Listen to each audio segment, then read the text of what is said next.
bienvenue sur notre chaîne BTTG Tuto, chaîne consacrée à la technologie de l'information. Nous poursuivons avec le module de Cisco, toujours dans le chapitre IPv4. Et on est toujours dans la section des prérequis. On a déjà vu la première partie des prérequis. Donc, il s'agit de IPv4. On a vu les différentes classes de IPv4. Donc, maintenant, nous allons voir les différents tableaux qu'il faut maîtriser pour pouvoir mieux répondre à certaines implémentations de sous-réseau. Laissez-moi vous faire une brève présentation de ces quatre tableaux. On a premièrement le tableau des exposants, on a le tableau de position, le tableau d'incrémentation et enfin le tableau CIDR. Ces quatre tableaux jouent un rôle prépondérant dans ce qu'on appelle l'implémentation des sous-réseaux. Et vous allez voir quel est le bien fondé de chacun de ces tableaux. Quand fait-on l'usage du tableau des exposants? On va prendre deux exemples pour vous montrer quand est-ce qu'il faut avoir recours à ce tableau. Supposons on vous donne une adresse IP ou une adresse de réseau accompagnée de son masque par défaut. Donc ici, on a la notation CIDR et on vous demande de trouver soit le nombre de sous-réseaux ou encore le nombre de hôtes. Dans une situation pareille, dans un scénario pareil, il faut obligatoirement avoir recours au tableau des exposants. Je clique dessus pour afficher sous forme binaire. Donc ici, on a la notation 25, ce qui veut dire on a 255, 255, 255, 3 x 8, 24 et l'autre, ça fait 25. Donc si on passe directement au tableau de CIDR, on cherche la notation 25. Non, 25, c'est déjà là. Donc, on va voir, on a 3 x 8, 24, plus 1, ça nous donne 25. Donc, on va retourner au tableau des exposants. Donc, on a 25 bits. Voilà pourquoi je vous ai dit tantôt qu'il faut obligatoirement connaître les classes de sous-réseau. Donc ici, on est, en fait, les différentes classes. Ici, on est dans la classe B. Donc, puisque la classe B commence à partir de 128 jusqu'à 191, donc cela veut dire que les deux premiers octets ou encore les 16 bits ne vont pas être utilisés pour répondre à la question. Ce qui veut dire les bits qui vont être manipulés sont les 11, en fait les 16 bits qui sont là. Tous les bits qui sont à 1 vont être utilisés pour connaître le nombre de sous-réseaux et les bits qui sont à 0 vont être utilisés pour connaître le nombre de hôtes. Maintenant, comment va-t-on identifier le nombre de hôtes? D'abord, le nombre de sous-réseaux. Donc, on va calculer, on va essayer de trouver le nombre de hôtes, le nombre de sous-réseaux à partir des 11 bits qu'on a ici. Donc, comment on va utiliser, disons les 9 bits, sorry. On a 8 bits, ici plus 1. Donc, on a 9 bits qui vont être utilisés pour connaître le nombre de sous-réseaux. Là, comment on va calculer, comment on va trouver le nombre de sous-réseaux? On va faire appel à notre tableau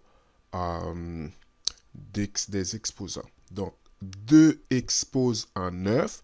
2 expose en 9 égale à 512. Donc, on a 512 sous-réseaux qui peuvent être découlés de cette adresse ou encore de cette notation. Maintenant, on va trouver le nombre de hôtes. Il nous reste 7 bits pour trouver le nombre de hôtes. On va dire 2 exposant 7, ça nous donne 128. Donc, le nombre on va avoir 128 hôtes dans chaque sous-réseau. Bien entendu, avec la formule 2 exposant n-2, on ne va pas avoir 128 hôtes, on va avoir 126 hôtes parce qu'il y a 2 hôtes qu'on doit omettre. Donc, on va expliquer ça un petit peu beaucoup plus en détail quand nous allons aborder les différents scénarios dans les vidéos qui suivent. On va vérifier notre réponse pour masque de sous-réseau 25. Donc, ça va nous donner au total, c'est 512 parce qu'on a 2 exposes en 9 qui est égal à 512.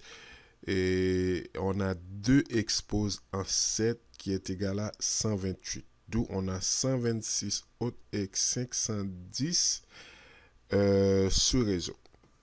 Passons rapidement au deuxième tableau, le tableau d'incrémentation.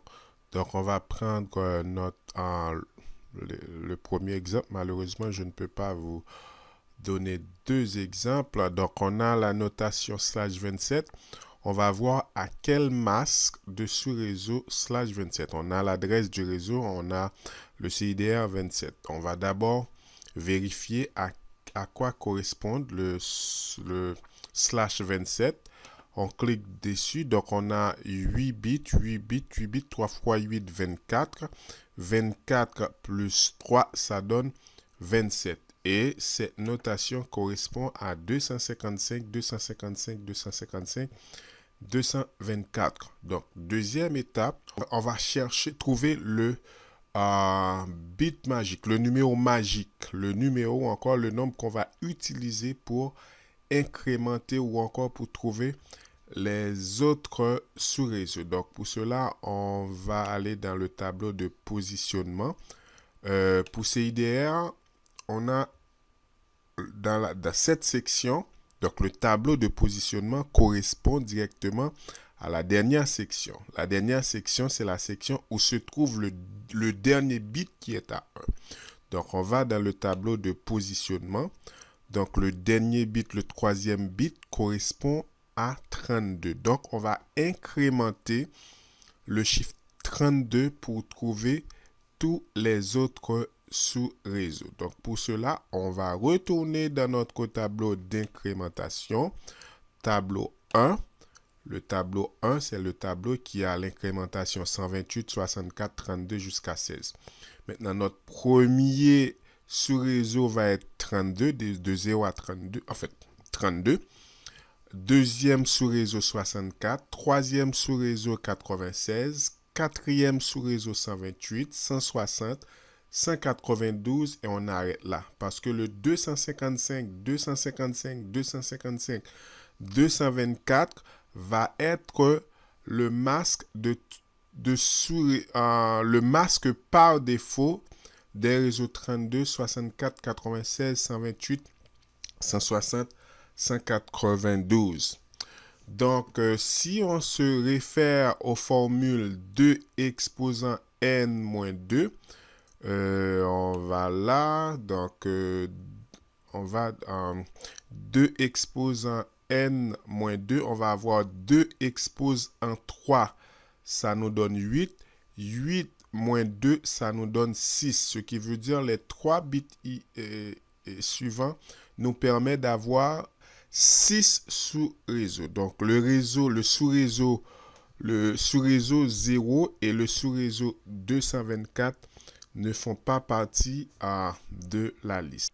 Et enfin, nous sommes arrivés à notre dernier tableau qui est le CIDR.